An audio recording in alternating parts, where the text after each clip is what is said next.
Maafisa waandamizi wa Marekani wamewasili Islamabad, Pakistan Jumamosi hii kwa mazungumzo muhimu ya amani na Iran yanayolenga kumaliza vita vya wiki 6 vilivyoitikisa Mashariki ya Kati na kuvuruga masoko ya nishati duniani.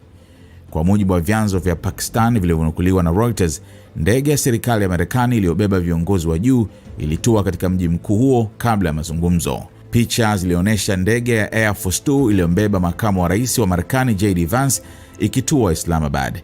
Mjumbe maalum wa Marekani Steve Witkoff pamoja na mkwe wa rais Donald Trump Jared Kushner pia waliripotiwa kuwasili kwa ajili ya mazungumzo hayo. Washington na Tehran zinatarajiwa kuanza mazungumzo yanayolenga kumaliza vita hivyo ambavyo vimesababisha maelfu ya vifo, kuathiri usambazaji wa nishati, kuongeza mfumuko wa bei na kupunguza kasi ya uchumi wa dunia. Vyombo vya habari vya Iran viliripoti kuwa mazungumzo hayo yanayopatanishwa na Pakistan huenda yakaanza baadaye mchana badala ya asubuhi kama ilivyokuwa imedokezwa awali.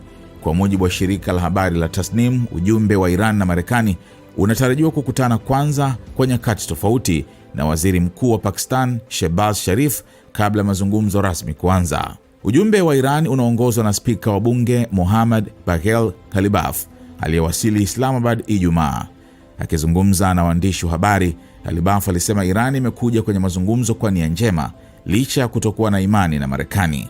Alitaja kushindwa kwa Washington kutekeleza ahadi zake katika mazungumzo ya awali kati ya pande hizo.